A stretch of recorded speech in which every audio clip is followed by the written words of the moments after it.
इंशाअल्लाह जब तक जिंदगी बाकी है मैं ईदगाह का इमाम रहूंगा। ईद की नमाज को लेकर सोशल मीडिया पर कई तरह की चर्चाएं चल रही हैं और आज ईद का चांद हो गया है। मुस्लिम समाज के लोग ईद का चांद देखते ही पटाखे फोड़ रहे हैं। जगह जगह खुशहाली का माहौल है। आइए जाजमों के कारी साहब हैं, उनसे बात करते हैं।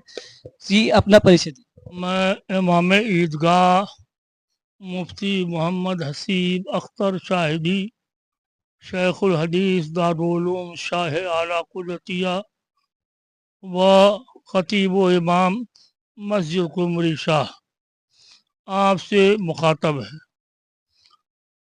ईदगाह में बिला इंतज़ार ईद उल फित्र की नमाज 8:30 बजे अदा की जाएगी।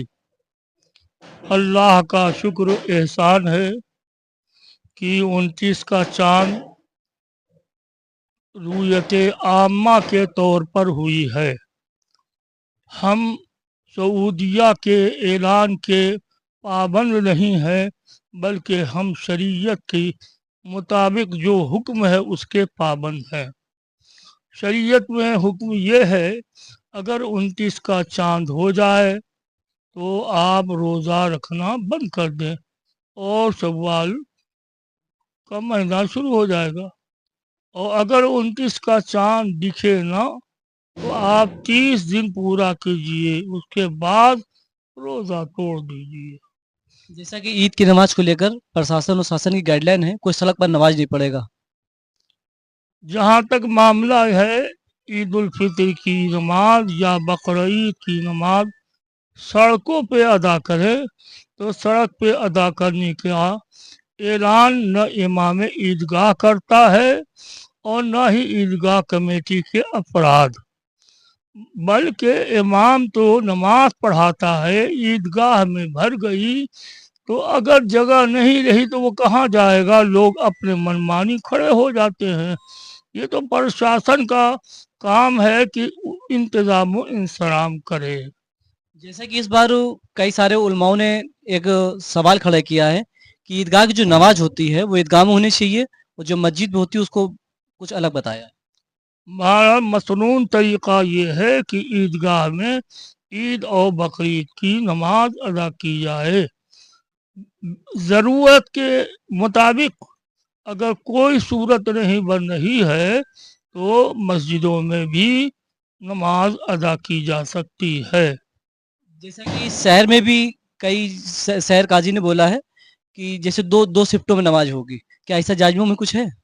जाजमऊ में 2 शिफ्टों में ईदगाह में नमाज नहीं होगी, बल्कि एक ही बार होगी।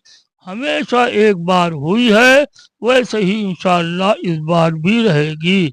आप आवाम से क्या संदेश देना चाहते हैं? अवाम को मेरा पैगाम ये है कि अल्लाह और अल्लाह के रसूल के पैगाम के मुताबिक अपने आप को ढाले और अमन व शांति बरकरार रखें और अखलाकी किरदार का मुजाहरा करें।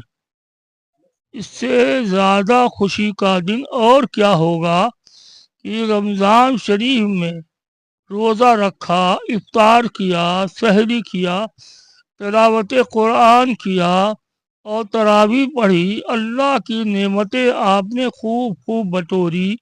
अल्लाह की रहमतों की मूसलाधार आपके ऊपर बारिश हुई। दुआ ये करो कि अल्लाह ताला हमारे आमाल को कबूल फरमाए। अगर कबूल है तो सही मानों में ईद है। जैसा कि एक सवाल और लास्ट है, आप कितने साल से ईदगाह में नमाज पढ़ा रहे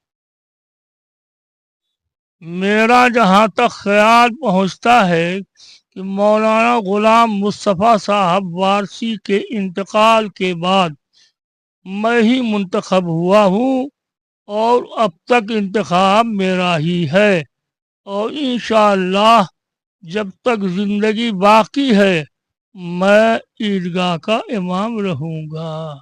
कितने साल हो गए? 300 साल से तो हो ही गया होगा। ठीक है। कारी साहब से बात करने पर कारी साहब ने बताया है कि जो इमाम होता है, इमाम नहीं कहता है कि सड़कों पर नमाज पढ़े। क्योंकि कारी साहब का कहना है कि जो ईदगाह होती है, ईदगाह में जितने भी नमाजी आते हैं, जब ईदगाह पूरी तरीके से भर जाती है, नमाजी पूरी तरीके भर जाते हैं, जिससे कुछ लोग अपनी मर्जी से ही सड़क पर बैठकर नमाज पढ़ लेते हैं। और कारी साहब ने अपील की है कि कोई भी सड़क पर नमाज ना पढ़े, जो भी सड़क पर नमाज पढ़ेगा वो खुद जिम्मेदार होगा। बेबाक पत्रकार चैनल के लिए नूरुल अली।